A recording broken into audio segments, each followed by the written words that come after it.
So today is 6 days post-surgery. Yes. And we're just coming from seeing Dr. Gerard at the Cleveland Clinic. What do you think? I think I need a nap. I think overall, things are good. I've had some vertigo the last few days, but Dr. Gerard looked at my ear and seemed to think that the vertigo is because I still have some blood in my ear. But that will go away with time. And actually today has been the best day so far as the vertigo goes. And you said today you also feel pretty strong, right? Yes, today I feel a lot stronger than I have in the last few days. Good.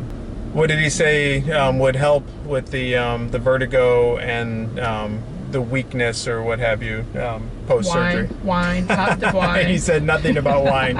He said absolutely nothing about wine. He said more movement, keep moving, and it just makes things get better a lot sooner. Good. He also checked your hearing. Yes. And a little bit of good news when he checked your hearing, I think. Yes. It's kind of surprising. Most doctors have said that when I had the cochlear implant that I would lose all of the hearing left in that ear due to the implant. But this doctor, from the get-go, he said you would still have hearing in this ear. So he checked my hearing. It looked like I was hearing 15% less than I was before, but that is probably due to the blood that's still in my ear. Probably when the blood finally does go away, I will still have the same amount of hearing that I did before, so conceivably, I could go back and forth between a hearing aid and a cochlear. If you had to. He said that once you start the cochlear, though, you're not really going to care about your residual hearing, that, it'll be overcome by the cochlear and you're going to be having fun. Now, he did say that he's going to push to turn it on in the 31st. Yes.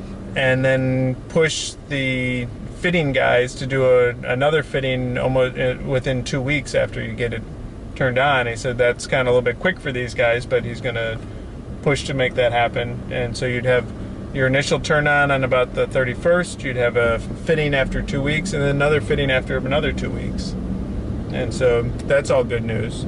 Yes. Yes.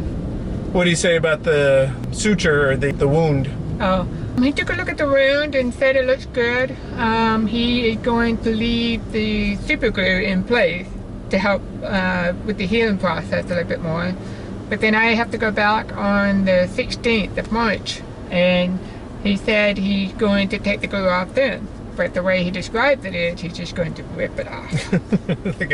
take a piece of duct tape right off your side of your head.